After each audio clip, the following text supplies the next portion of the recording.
বেগম খালেদা জিয়া, যিনি আমাদের ইতিহাসের মহানায়ক, যিনি আমাদের প্রজন্মকে শিখাইছেন মাথা উঁচু করে লড়াই করতে, যিনি বলছিলেন ওদের হাতে গোলামির জিনজির, আমাদের হাতে স্বাধীনতার পতাকা, যিনি দল মতের ঊর্ধ্বে উঠা আজ জাতীয় ঐক্যের প্রতীক হয়েছেন, সেই বাংলাদেশের প্রথম নারী প্রধানমন্ত্রী আজকে বাংলাদেশের প্রথম নারী রাষ্ট্রপতি হবেন।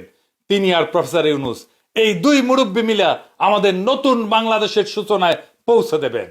খালেদা জিয়া বাংলাদেশকে শুধু দিয়েই গেছেন, আমরা ওনাকে কিছুই দিতে পারি নাই। বাংলাদেশ উনাকে রাষ্ট্রপতি বানায় নিজে সম্মানিত হতে চায়। বাংলাদেশের ইতিহাসে এমন দুই নেতার অভূতপূর্ব অভিভাবকত্ব আমরা আর কোনোদিন পাবো না। আমরা এই সুযোগ হারাইতে চাই না। আমরা বেগম খালেদা জিয়ার অধীনে নির্বাচন করতে চাই। আমাদের সংসদ সদস্যরা বেগম খালেদা জিয়ার কাছে শপথ পড়ুক, এইটা আমরা চাই। আমরা সেটা দেখতে চাই। ওই শপথের মূল্য অনেক। ওনারা অভিভাবকত্বে থাকলে নির্বাচন এর চাইতে ভালো আর কখনো হবে না। কোনো পুলিশ মিলিটারি লাগবে না, এমনি এমনি শান্তিপূর্ণ এবং উৎসব মুখর নির্বাচন হবে, লিখে রাখতে পারেন। এইবার প্রশ্ন, বিএনপির কি হবে? উনি তো চেয়ারপারসন বিএনপির। ন্যাচারালি বিএনপির দলীয় পদে বেগম খালেদা জিয়া থাকতে পারবেন না। প্রেসিডেন্ট হলে সেই পদ ছাড়তেই হবে। তারেক রহমান এখন যথেষ্ট ম্যাচিউরড। উনার দলের পূর্ণ দায়িত্ব নিয়ে আগামী নির্বাচনে দলের নেতৃত্ব দেওয়া প্রয়োজন। উনি হবেন বিএনপির চেয়ারপারসন। আমাদের দেশের যত শঙ্কা সব কেটে যাবে বেগম খালেদা জিয়া যদি প্রেসিডেন্ট হন।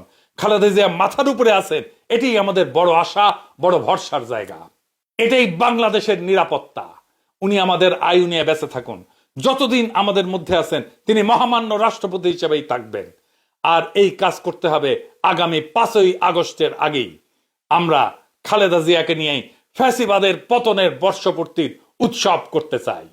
বর্ষা বিপ্লবের পর একটা বছর কেটে গেছে। হাসিনা পালাইছে সত্যি, কিন্তু সে ফেলে গেছে একটা ছায়া, ফ্যাসিবাদের ভারতীয় দালালির আর রাষ্ট্রীয় দখলদারিত্বের ছায়া। আজ আমরা সেই ছায়ার নিচে শ্বাস নিতে পারি না, কথা বলতে পারি না, বিচার করতে পারি না। শহীদের রক্ত এখনো শুকায় নাই। ইয়ামিন, মুগ্ধ, আবু সাইদের শোক আমাদের শিরায় বয়ে চলতেছে। আমরা হাসিনাকে তাড়াইছি, কিন্তু তো রেখে যাওয়া চুপ্পুদের তাড়াইতে পারিনি।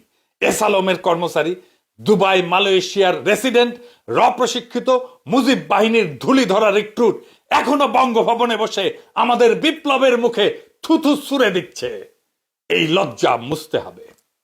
এই অসমাপ্ত বিপ্লবকে সম্পন্ন করতে হবে। এই পচা কাঠামো থেকে জাতিকে মুক্ত করতে হলে এখনই দরকার সেই ঐক্য, সেই আগুন যেটা ছিল বর্ষা বিপ্লবে, যেটা ছিল শাপলা চত্বরে, যেটা ছিল প্রত্যেকটা শহীদের মুখে। আমরা মাথা নোয়াবো না, আমরা দিল্লির দাসত্ব মানব না। আর তাই সময় আসছে বাংলাদেশের প্রথম নারী রাষ্ট্রপতি বেগম খালেদা জিয়াকে বঙ্গভবনে অধিষ্ঠিত করার। সময় আসছে প্রফেসর ইউনূসের মতো নিরপেক্ষ অভিভাবককে দিয়ে অন্তর্বর্তীকালীন সরকারকে দৃঢ় নেতৃত্বে প্রতিষ্ঠিত করার। সময় আসছে শহীদের কবরের কাছে দাঁড়ায় শপথ নেওয়ার। এই বাংলাদেশ আর কখনো রয়ের অনুগত থার্ড ক্লাস বটতলার দালালদের হাতে তুলে দেওয়া হবে না। আসেন বুকে হাত রাখি, এই 1 বছরের ভুল শুধরাই, পচা কাঠামো ভেঙা ফ্যাসিবাদের শেষ দাগটুকু মুছে ফেলি।